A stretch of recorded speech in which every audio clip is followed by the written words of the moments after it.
Stoneblade Entertainment. These are the guys behind Ascension. Right. And which I would say, next to Dominion, is pretty much like the game that kind of paved the way for deck builders. Like I feel like so many other deck builders took that format with the like one lineup that you can take from and have kind of built on that. And there's like a million expansions for it. They have finally announced a brand new deck building game, totally unrelated. It's called Shards of Infinity. They're really going to try off a whole new branch, something they've never done before. That's right. A whole new world of a deck builder. Not related to Marvel or the Avengers in any way. They promise that this game will be, quote, faster, more strategic, and more streamlined than any deck building game on the market. Here's how they're approaching that. Here's how they think they're going to manage to do that. I think those are some pretty big words, considering how a turn of the DC deck building game you can be like, done. Right. Yeah, they're already pretty streamlined. Your turn is done before you even started now. Yeah, that does happen a lot. Well, so it's going to have your basic center lineup, one row of cards you can buy from. One of the things that's no longer going to have the cultists, for instance, are not going to be any extra constant deck piles. Just one lineup. In this game, everybody's actually going to have health. So sort of like Star Realms, one of the ways you can win is by attacking your opponents. The other way you can win is you're going to have something called mastery points that you can accumulate turn by turn. When you hit a certain amount, you can win the game. What's very interesting about these mastery points that they didn't fully explain yet is they said that the more you have, the stronger the cards in your deck will be. So I'm assuming something will say like, this is worth 1 attack or whatever currency it is per mastery point you have.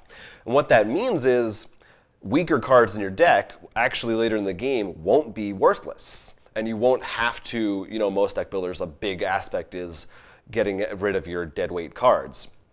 So I think that's a pretty cool potential new mechanic. Another thing is there's something called mercenary cards, which will come out in the lineup, but you can choose to play them immediately by buying them, but you don't put them in your deck.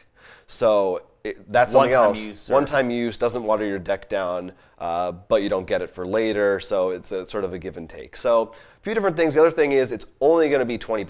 $20 deck building game, which is pretty cheap for a card game. So a lot of things in there sound cool. But the question is, will it be enough to really stand out from the crowd of deck builders? Yeah, I mean, this is the problem. One, their other game is a big deck builder, which means a lot of people have it. The cheap price does help. However, it's not a market that doesn't exist. You literally mentioned Star Realms, another cheap deck builder. Very cheap. It does exist. And then you have to consider that two of the biggest properties right now, DC and Marvel, have deck builders. There's also the fact that they're competing with themselves, essentially. Right. They have one of the biggest deck builders and now, out there. I am fine usually buying another deck builder because I do enjoy that mechanic. It's one of those things. It's sort of like a comfort game, I guess would be the title, because you know usually how to play it before you even open it. And for me, I do like how there's, in some other ones, there's cards that are like, okay, this isn't good now, but in late game, this is really good. Or early game, this is going to be good, but then it's weaker, so then I'll need to get rid of it. So maybe building around the master points, what's it called? Mastery. Mastery mechanic might help and make things interesting. I mean, we'll have to see. And it does depend, because I always feel any game that has attacking other people and knocking them out is definitely curious to see, especially in a deck builder, because I mean, we've had this happen every deck building game we played. I do not think this is immune to deck building games, but it's so easy for one person to snowball.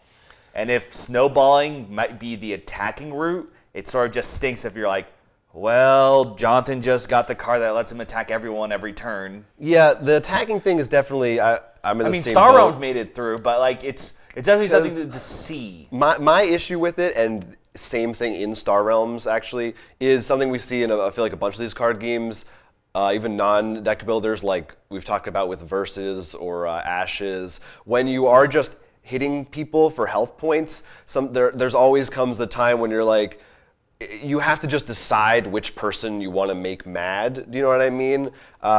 There's often not really a great reason to attack one person over another, except, well, they're in the lead, so go for them. Or now they're in the lead, so go for them, which to me isn't that interesting of a strategic choice. It's just their points are higher, which maybe you could boil it down to almost every game. That's a larger discussion. But I definitely am more excited. The mastery thing sounded really interesting to me. No, that's definitely the most interesting. I want to see. That's going to help. That's how it's going to stand out, I think, compared to the rest. And once again, it's only $20, so relatively speaking, like, sure, Star One's cheaper. And of course, I guess this technically, I sort of mentioned this, but I'm curious on the theme. Like in the art. That's another thing. I'll be even just from the log line of, you're like you get the control these powers, Shards of Infinity, which are basically Infinity Shards from Marvel, it sounds like. It's not super, it just sounds kind of like a cool fantasy theme, but nothing original. Speaking of which, side note, Upper Deck. Yeah. Can we get a new legendary set that brings back and uses the shards? Because those were fun. Yeah, Upper Deck. Anyway, so Shards of Infinity will be coming out. I don't know if they set a date, probably 2018. I always like the beginning of the year because it's just safe to assume it'll come out in this year.